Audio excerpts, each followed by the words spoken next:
In 2015, Volkswagen covered up a scandal that affected millions of cars and cost the company $30 billion. There's never been a better time to buy a Jetta TDI clean diesel. It started when the German automaker began a clean diesel marketing push, which suggested their cars were environmentally friendly. See how clean it is? It's not dirty, but you still have a dirty mind. Turns out clean diesel was just a dirty lie.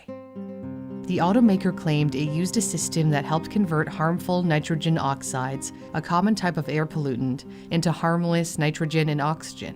NOx are a family of gases that can cause asthma, bronchitis, and contributes to smog.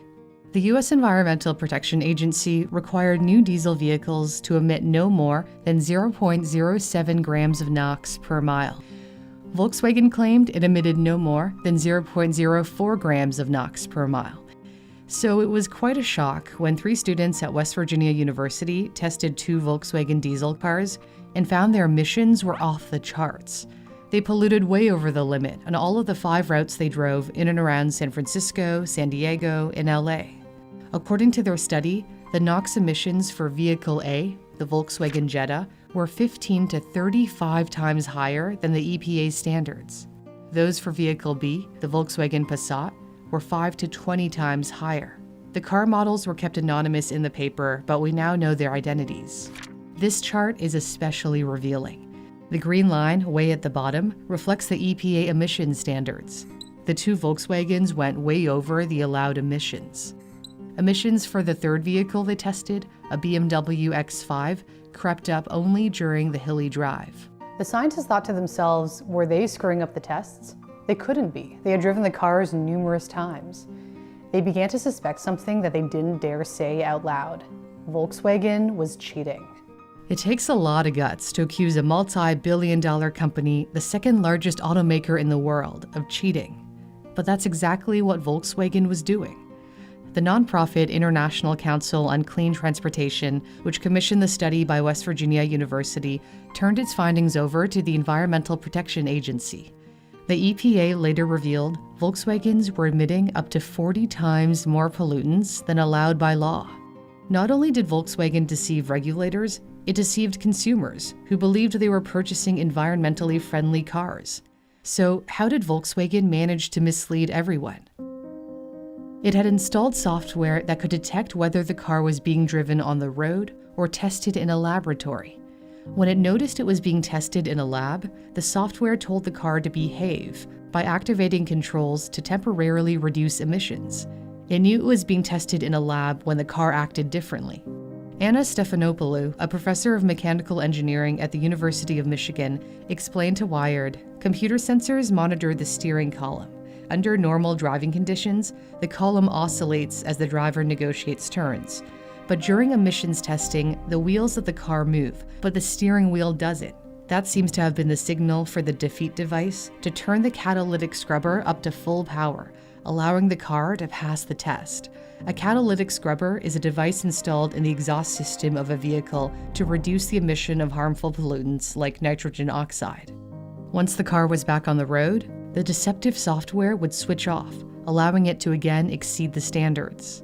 When the researchers at West Virginia University drove the cars on the road, they emitted far more pollutants than when they tested the same vehicles in a California laboratory. In the lab, emissions were below EPA regulations, shown in green. The scientists did not explicitly accuse Volkswagen of deception, but it was clear when you read between the lines. Vehicles A and B were operating as intended and did not have any malfunctions. In other words, this was no mistake. The cars were operating exactly as VW intended. Okay, so when they published their study in 2014, Volkswagen is freaking out. But executives choose not to come clean or admit to any wrongdoing. Even though the California Air Resources Board, which oversees air pollution control efforts in the state, grew suspicious and did its own tests, Volkswagen argued that the regulators' testing was flawed, that the outside air pressure affected the results, that the routes were inconsistent. Nevertheless, Volkswagen said it would update the engine software for diesel cars starting with 2009 models. You might think Volkswagen was trying to fix the problem of excess emissions, but actually the recall enhanced the ability of the software to detect when the car was being tested. In other words, Volkswagen used the recall so that it could cheat even better. After the software update, the cars did emit less than they had, but they were still not within legal limits. The California regulator grew even more suspicious. It noticed emissions of nitrogen oxides rose after 23 minutes of driving, which happened to be 1 minute after the end of a standard test cycle. Volkswagen was cornered and couldn't come up with any more excuses.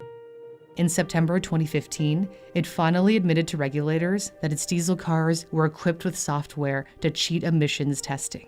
It was later revealed that Volkswagen had been aware of the cheating for years, but had chosen to keep it a secret. The U.S. Securities and Exchange Commission claimed top executives knew about the fraud as early as 2007. At the time, Volkswagen's market share in the U.S. was a mere 1%. It was trying to do what it could to compete with Toyota to become the world's largest automaker. Yet it knew its engines couldn't meet America's stricter emissions standards. There were also allegations of cheating in emissions testing by other car companies, but none to the same extent. Volkswagen admitted that the software was installed on 11 million of its cars, most of them in Europe, where diesel-powered vehicles were popular at the time.